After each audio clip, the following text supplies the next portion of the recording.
Turning to global diplomacy now, and after 10 years in office, the United Nations Secretary-General Ban Ki-moon is stepping down at the end of this year. The process of choosing his successor begins later next month. So far, there are 11 candidates, 5 of them women. The former Prime Minister of New Zealand, Helen, is considered one of the frontrunners after 7 years running the United Nations Development Programme. So our correspondent Charlotte Potts asked her about her vision for the UN. Ms. Clark, thank you so much for taking the time. You would become the first woman in the role of the world's top diplomat. Does gender matter this time? Well, many member states are saying it matters a lot. They're saying after almost 71 years, isn't it time? I think it is very important to focus on what are the skills for the job and who's the best person for the job.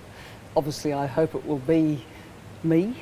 I am a woman, and clearly that breaks a big glass ceiling. Many member states, including Germany and Japan, want a reform of the Security Council. If you were to become the next Secretary General, would you reduce the power of the 5 permanent members of the Security Council? Well, there's some things Secretary Generals can do and some they can't. And removing vetoes is definitely one that's well beyond the province of the Secretary General. In fact, even saying what the shape of the Security Council should be is not the job of the Secretary General. What I would say is that the Security Council reflects the post-war settlement of 1945. Here we are, almost 71 years later. The world has changed a great deal. And for the UN to stay relevant and responsive to today's world, it needs to review its architecture. Now, as Secretary General, I'm very happy to facilitate that discussion among the member states. The member states must take the decision. But I think uppermost in everybody's mind is, how do we keep this great organisation relevant? I think there's also issues on the effectiveness and efficiency front, and I like to see myself as someone out of New Zealand with a modern approach to public administration, running well-oiled machines to get results as well, and I'd like to bring that touch to the UN Secretariat. That is a very diplomatic answer. Experts and member states alike criticize that the UN is ponderous and too bureaucratic. So what would you make a priority? What would be your first reform? Well, talking to a very wide range of member states, there is frustration with some of the clunkiness of the UN administration. For example, it takes a long time to deploy civilians to peacekeeping missions. It actually takes quite a long time to fill jobs in general. It just takes a long time to do things, and some of the systems don't work so well. Now in UNDP, I've had a big drive for less bureaucracy, fewer layers of management, getting people closer to the countries that they serve by pushing regionalisation of the organisation.